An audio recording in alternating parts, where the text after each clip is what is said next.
بسم اللہ الرحمن الرحیم الحمدللہ والصلاة والسلام علی رسول اللہ وعلی آلہ الطیبین الطاہرین وصحبہ المنتجبین اللہم صلی علی محمد وآل محمد۔ عزیز طلباء کرام، السلام علیکم ورحمۃ اللہ۔ آج کا سبق اثبات صدور نص کے حوالے سے ہے۔ آج ہم لفظی مباحث کے تیسرے حصے میں داخل ہونے جا رہے ہیں۔ لفظی مباحث کے تیسری بحث میں ہم نص کے صدور کی بحث کریں گے، یعنی نص جب تک صدور ثابت نہ ہو اس کا، ہم اس کے ذریعے استدلال نہیں کر سکتے۔ تو اب سوال یہ ہے کہ نص کا صدور یعنی اس کا معصوم سے صادر ہونا کن ذرائع سے ثابت ہوتا ہے، وہ کون سے وسائل ہیں، وہ کون سے ذرائع ہیں، وہ کون سے طرق ہیں جن کے ذریعے نص کا صدور ثابت ہوتا ہے۔ ان طرق پر بحث انشاءاللہ آج کے سبق میں ہوگی۔ سب سے پہلے قرأت متن کی طرف چلتے ہیں۔ البحث الثالث من بحوث الدلیل الشرعی اللفظی اثبات الصدور لكي نعمل بكلام بوصفه دليلا شرعيا لا بد من إثبات صدوره من المعصوم، وذلك بأحد الطرق التالية: الأول التواتر، وذلك بأن ينقله عدد كبير من الرواة، وكل خبر من هذا العدد الكبير يشكل احتمالا للقضية وقرينة لإثباتها، وبتراكم الاحتمالات والقرائن يحصل اليقين بصدور الكلام، وحجية التواتر قائمة على أساس إفادته للعلم، ولا تحتاج حجيته إلى جعل وتعبد شرعي. الثاني الإجماع والشهرة، وتوضيح ذلك أن إذا لاحظنا فتوى الفقيه الواحد بوجوب الخمس في المعادن مثلا، نجد أنها تشكل قرينة إثبات ناقصة على وجود دليل لفظي مسبق يدل على هذا الوجوب، لأن فتوى الفقيه تجعلنا نحتمل تفسيرين لها: أحدهما أن يكون قد استند في فتواه إلى دليل لفظي مثلا بصورة صحيحة، والآخر أن يكون مخطئا في فتواه، وما دمنا نحتمل فيها هذين التفسيرين معا فهي قرينة إثبات ناقص. فإذا أضفنا إليها فتوى فقيه آخر بوجوب الخمس في المعادن أيضا، كبر احتمال وجود دليل لفظي يدل على الحكم نتيجة لاجتماع قرينتين ناقصتين، وحين ينضم إلى الفقيهين فقيه ثالث نزداد ميلا إلى الاعتقاد بوجود هذا الدليل اللفظي، وهكذا نزداد ميلا إلى الاعتقاد بذلك كلما ازداد عدد الفقهاء القائلين بوجوب الخمس في المعادن.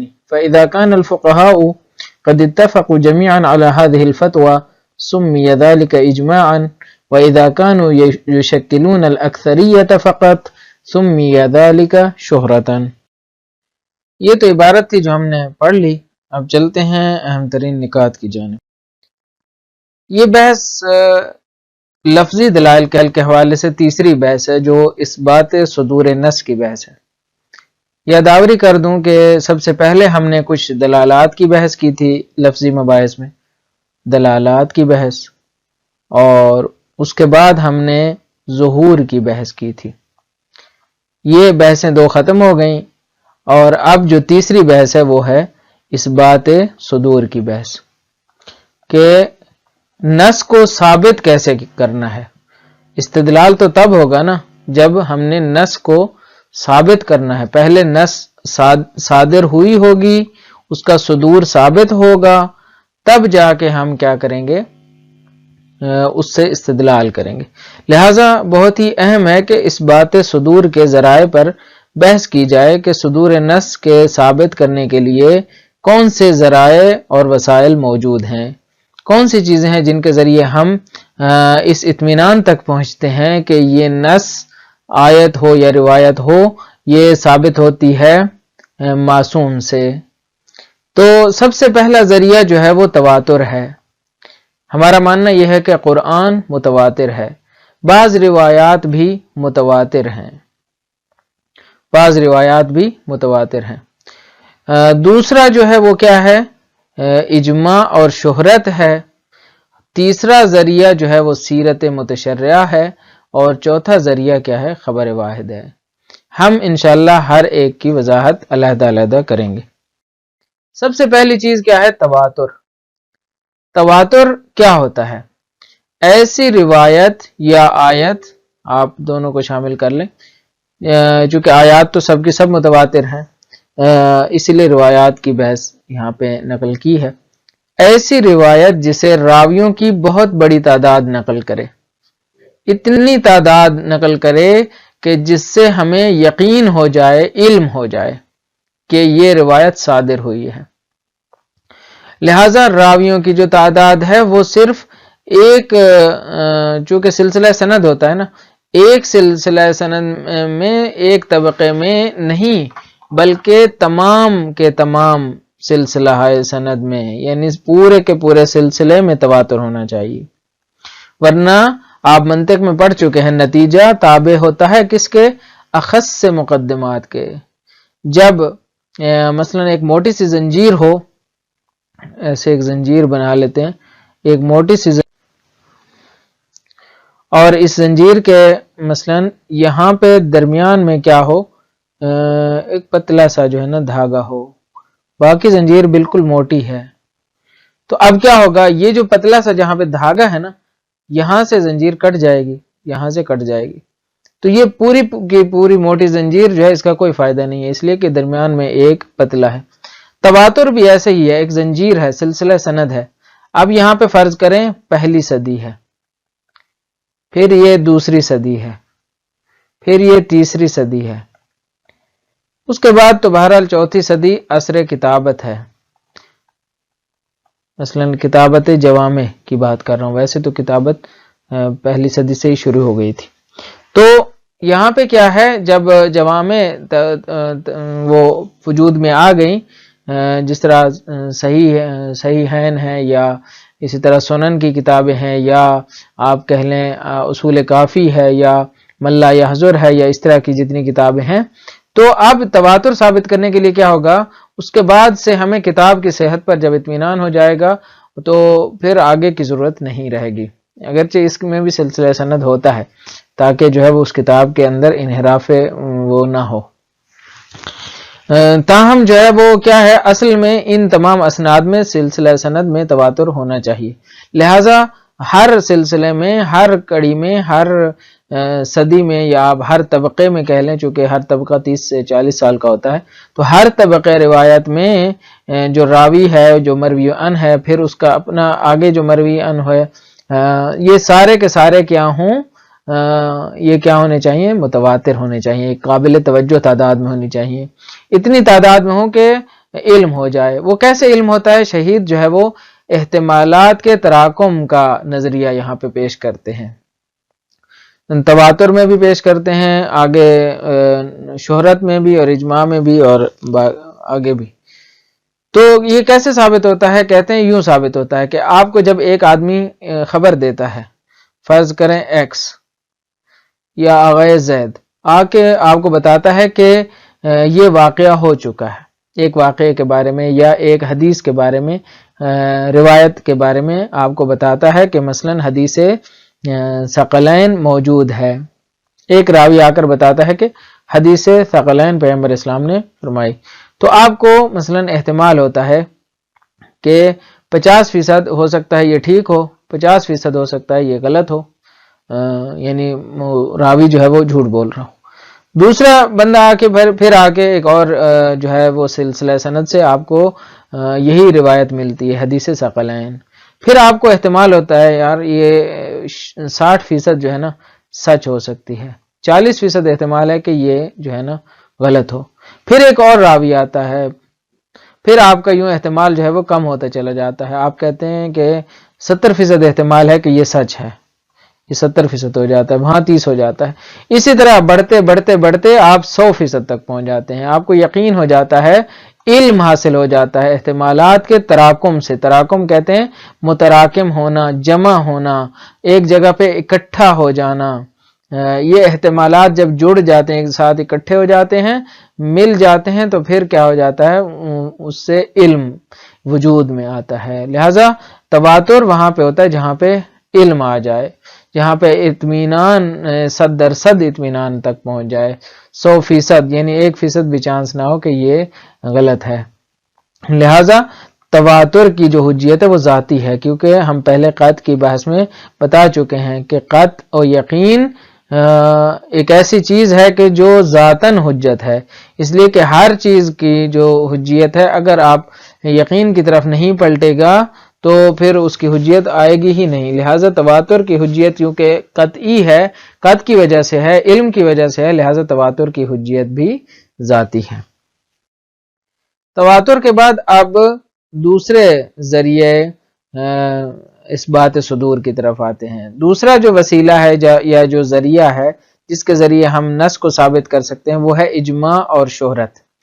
کیونکہ دونوں کی بنیادی چیز ایک ہی ہے اور وہ ہے فتویٰ. بنیاد کیا ہے؟ فتویٰ ہے، فتویٰ فقیہ. اس لیے دونوں کو ایک ساتھ ذکر کیا ہے. لہذا سب سے پہلے تعریف کر لیتے ہیں. شہرت کی تعریف یہ ہے، شہرت کی تعریف یہ ہے کہ فقہی فتاویٰ کی اکثریت کے اتفاق رائے سے شہرت وجود میں آتی ہے. اگر ایک فقہی فتویٰ پر اکثریت اتفاق رائے کر لیں، اکثریت، تو پھر وہ فتویٰ کیا ہوتا ہے؟ مشہور کہلاتا ہے. اگر یہی فتویٰ کیا ہو، اتفاق نظر مکمل طور پر آ جائے اس میں، تو وہاں پہ اجماع وجود میں آتا ہے. لہٰذا فتاویٰ میں اگر مکمل اتفاق نظر وجود میں آئے تو اس کو کیا کہتے ہیں؟ اجماع کہتے ہیں. اگر جو ہے وہ اکثریت کا اتفاق ہو تو پھر اس صورت میں اس کو کیا کہتے ہیں؟ شہرت کہتے ہیں. مثلا مثال کہ خمس جو ہے وہ معادن یعنی معدنی ایسی چیزیں کہ جو پہاڑوں سے نکلتی ہیں، جو یعنی معدن ہیں، اور ایسی دھاتیں ہیں بہت زیادہ، مثلا کوئلہ ہے، مثلا سونا ہے، مثلا چاندی ہے. اس طرح کی جتنی بھی دھاتیں ہیں جو معادن کہلاتی ہیں، ان کے اندر جو خمس کی بحث ہے، خمس، اس حوالے سے اگر ایک فتویٰ سامنے آئے، ایک فتویٰ اگر سامنے آئے کہ کیا ہے؟ معادن پر خمس ہے، روایت نہیں ہے، فرض کریں روایت نہیں ہے ہمارے پاس، ایک فتویٰ آ جاتا ہے کہ جو کہتا ہے کہ معادن پر کیا ہے؟ خمس واجب ہے. آپ کو 50% احتمال ہے کہ یہ غلط ہو، 50% احتمال ہے کہ یہ ٹھیک ہو. اب جب دوسرا فتویٰ آتا ہے تو پھر یہ احتمال کم ہو جاتا ہے، یعنی احتمال خطا کم ہو جاتا ہے. مثلا آپ کو 40% احتمال ہے کہ یہ غلط ہوگا. اب جب تیسرا فتویٰ آتا ہے، چوتھا آتا ہے، پانچواں آتا ہے، یوں جب شہرت حاصل کر لیتا ہے تو اطمینان تک پہنچ جاتا ہے. اگر یہی اجماع کی کیفیت اختیار کر لے تو یہ اطمینان کا ضریب جو ہے وہ بالکل اوپر چلا جاتا ہے، اس سے بھی زیادہ ہو جاتا ہے. کس چیز پہ اطمینان آتا ہے؟ کہ یقیناً اس کے پیچھے کیا ہوگی؟ کوئی نص ہوگی. اس لیے کہ ایک مجتہد فتویٰ دے رہا ہے، جب مجتہد فتویٰ دے رہا ہے تو کوئی نہ کوئی اس کے پیچھے جو ہے وہ نص موجود ہوگی، اور اس نص کے ذریعے، اس نص کی وجہ سے یہ فتویٰ شروع ہوا ہے اور اس فتوے کو جو ہے شہرت ملی ہے. بس یہ بھی تراکم احتمالات کے توسط سے ہم اس نص کو کشف کریں گے. یہ تھے اہم ترین نکات جو ہم نے بیان کر دیے. اب چلتے ہیں متن کی جانب. فرماتے ہیں البحث الثالث من بحوث الدلیل الشرعی اللفظی اثبات الصدور. تیسری بحث جو دلیل شرعی لفظی کے مباحث میں سے ہے وہ ہے اثبات صدور کی بحث. ہم پہلے دو بحثیں کر چکے ہیں، ایک دلالات کی بحث تھی اور دوسری ظہور کی بحث. اب جو تیسری بحث ہے وہ ہے اثبات صدور کی بحث، یعنی صدور نص کو کیسے ثابت کرنا ہے. فرماتے ہیں کہ لکی نعمل بکلام بوصفہ دلیلا شرعیا لابد من اثبات صدورہ. تاکہ ہم عمل کر سکیں کسی بھی کلام پر اس وصف کے ساتھ کہ وہ دلیل شرعی ہے، یعنی ایک دلیل شرعی ہونے کے ناطے اگر ہم کسی کلام پر عمل کرنا چاہیں تو لابد من اثبات صدورہ، ضروری ہے کہ اس کے صدور کو ثابت کریں، من المعصوم، کہ وہ معصوم سے صادر ہوئی ہے، وذالک باحد الطرق التالیہ، یہ آنے والے 4 طریقوں سے ثابت ہوگا۔ الاول التواتر، سب سے پہلا طریقہ ہے تواتر، وذالک بان ينقلہ عدد کبیر من الرواة، تواتر کا مطلب یہ ہے کہ راویوں کا ایک بہت بڑا گروہ، ایک بہت بڑی تعداد اسے نقل کرے، اس روایت کو نقل کرے، اس نص کو نقل کرے۔ وَكُلُّ خَبَرٍ مِّنْ هَذَا الْعَدَدِ الْكَبِيرِ يُشَكِّلُ احْتِمَالًا لِلْقَضِيَّةِ، کہتے ہیں کیسے ثابت ہوگا؟ اب کل خبرین سے اس کا طریقہ بتا رہے ہیں، اس کا میکانزم بتا رہے ہیں کہ ہر خبر جب آپ کے پاس پہنچے گی، من هذا العدد الکبیر، اس بڑی تعداد میں سے ہر خبر جب آپ تک پہنچے گی تو یہ شکل احتمالا للقضیت، اس قضیے کے بارے میں، اس واقعے کے بارے میں ایک احتمال کو تشکیل دے گی، وقرینۃ لاثباتها، یشکل قرینۃ لاثباتها، اس کے اثبات کے لیے ایک قرینہ بنے گی، ایک شاہد بنے گی۔ وبتراکم الاحتمالات، اب یہ احتمالات جمع ہونا شروع ہو جائیں گے، متراکم ہو جائیں گے، جب احتمالات تراکم پا جائیں گے، جمع ہو جائیں گے، والقرائن، اور یہ قرائن جب جمع ہو جائیں گے تو یحصل الیقین، آخر میں یقین حاصل ہو جائے گا، بصدور الکلام، کہ یہ کلام حتماً معصوم سے صادر ہوئی ہے۔ وحجیت التواتر قائمۃ علی اساس افادتہ للعلم، تواتر کی جو حجیت ہے وہ علم کے افادے پر قائم ہے، اس لیے کہ مفید علم ہے، لہذا ولا تحتاج حجیتہ الی جعل وتعبد شرعی، لہذا اس کی حجیت کسی جعل اور تعبد شرعی کی محتاج نہیں ہے۔ الثانی، دوسرا راستہ کیا ہے اس بات صدور کا؟ کہتے ہیں الاجماع والشہرت، اجماع اور شہرت ہے۔ کیوں ایک ساتھ ذکر کیا؟ میں نے پہلے بتا دیا کہ کیونکہ اجماع اور شہرت دونوں کی جو بنیاد ہے وہ فتویٰ فقیہ پر ہے، لہذا فتویٰ فقیہ بنمایہ ہے، اصلی سرمایہ ہے ان دونوں کا، لہذا ان دونوں کو ایک ہی وسیلے اور ایک ہی ذریعے کے طور پر ذکر کیا ہے۔ وتوضیح ذلک، اس کی وضاحت کچھ یوں ہے کہ ان اذا لاحظنا فتوى الفقیہ الواحد بوجوب الخمس فی المعادن، مثلا جب ہم ملاحظہ کریں فتوی فقیہ کو، کسی بھی فقیہ کے فتویٰ کو، مثلا بوجوب الخمس، کہ خمس واجب ہے معدنیات میں، معادن میں، سونے میں، چاندی میں، مثلا اسی طرح کوئلے میں یا دیگر جو معادن ہیں، نجد انہا تشکل قرینۃ اثبات ناقصۃ علی وجود دلیل لفظی مسبق، کہتے ہیں کہ ہم دیکھتے ہیں کہ یہ ایک قرینے کو تشکیل دیتا ہے، یہی ایک فتویٰ کیا کرتا ہے؟ تشکیل دیتا ہے ایک قرینے کو، کہ جو ثابت کرتا ہے ایک دلیل کو، البتہ یہ قرینہ، اس کی صفت کیا ہے؟ ناقصتاً، یہ قرینہ ناقص ہوتا ہے، اور یہ ایک دلیل لفظی مسبق کو کیا کرتا ہے؟ ایک ناقص طور پر اس پر دلالت کرتا ہے، کہ کیونکہ فتویٰ ہے نا، فتویٰ تو ایسے نہیں دیا جاتا، کیونکہ ہماری روایات میں فتوے کے خلاف فتویٰ جو مثلا رائے کے ساتھ دیا جائے یا مثلا بغیر دلیل کے دیا جائے تو اس کے لیے تو بہت شدید جو ہے وہ الفاظ کا استعمال ہوا ہے، لہٰذا جب ایک فقیہ، ایک متقی، ایک عالم، ایک پرہیزگار آدمی فتویٰ دیتا ہے تو ہمیں ایک ناقص طور پر علم ہوتا ہے کہ کوئی نہ کوئی اس کے پیچھے دلیل لفظی موجود ہے۔ یدل علی ھذا الوجوب، کہ جو اس وجوب پر مثلا دلالت کر رہی ہے، کون سا وجوب؟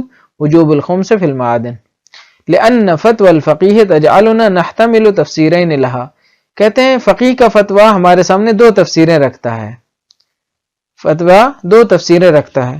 پہلی تفسیر یہ ہے کہ یکون قد استند فی فتواہ الی دلیل لفظی مثلا بصورت صحیحۃ، پہلا احتمال یہ ہے کہ اس نے جو فتویٰ دیا ہے اس کے پاس ایک دلیل لفظی ہے اور اس کا جو استناد ہے فقیہ کا وہ صحیح استناد ہے، یعنی اس کے پاس ایک دلیل تھی اور اس نے اپنی دلیل سے جو استناد کیا ہے وہ درست استناد کیا ہے، اس نے فتویٰ میں غلطی نہیں کی۔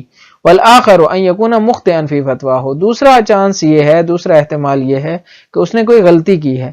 وما دمنا نحتمل فیہا ہذین تفسیرین معا، اور جب تک ہم یہ احتمال دیں کہ ان دونوں تفسیروں کا احتمال دیتے رہیں کہ یا درست ہو سکتا ہے یا مخطئ ہو سکتا ہے، فہی قرینۃ اثبات ناقص، یہ قرینہ ہے اس بات کے لیے، البتہ ناقص قرینہ ہے.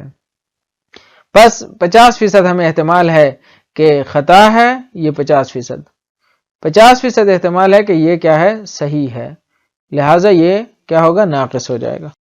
فَإِذَا أَضَفْنَا إِلَيْهَا فَتْوَى فَقِيهٍ آخر، اب جب ایک اور فقیہ کا فتویٰ اضافہ کریں گے، وہ بھی کہہ رہا ہے بوجوب الخمس فی المعادن ایضا، وہ بھی کہتا ہے کہ خمس واجب ہے معادن میں، پھر کیا ہوگا، کبر احتمال وجود دلیل لفظی، تو ایک احتمال مزید بڑھ جائے گا کہ ایک دلیل لفظی موجود ہے، یدل علی الحکم نتیجۃ لاجتماع قرینتین ناقصتین، کہ جو حکم پر دلالت کرتی ہے وہ لفظی دلیل، یہ کہاں سے ہمیں احتمال آئے گا، بڑھے گا، کبرا احتمال وجود دلیل نتیجتاً، یہ اس کی علت ہے، کہتے ہیں کہ اس لیے بڑھے گا کیونکہ ہم نے دو ناقص قرینوں کو جمع کیا ہے، پہلے ایک قرینہ تھا اب دو ہو گئے، کہتے ہیں یہ نتیجہ ہے اجتماع دو قرینہ ناقصہ کا. اب جب تیسرا شامل ہوگا، وَحِينَ يَنضَمُّ إِلَى الْفَقِيهَيْنِ فَقِيهٌ ثَالِثٌ، اب جب دو فقیہوں کے ساتھ ایک تیسرا بھی مل جائے گا، نَزْدَادُ مَيْلًا إِلَى الْاعْتِقَادِ بِوُجُودِ هَذَا الدَّلِيلِ اللَّفْظِي، تو اب ہمارا جو میل ہے، رجحان ہے، وہ بڑھے گا کہ ہم اعتقاد پیدا کریں کہ اس دلیل لفظی کا وجود ہے. وہکذا، اور یوں بڑھتے جائیں گے، نزداد میلا الی الاعتقاد، یوں جب تعداد بڑھتی جائے گی تو ہمارا اعتقاد کے بارے میں رجحان بھی بڑھتا جائے گا، بذالک یعنی بوجود دلیل لفظی، کلما ازداد عدد الفقہاء، جتنے عدد فقہاء بڑھتے جائیں گے، القائلین بوجوب الخمس فی المعادن، جو قائل ہیں کہ خمس واجب ہے معادن میں.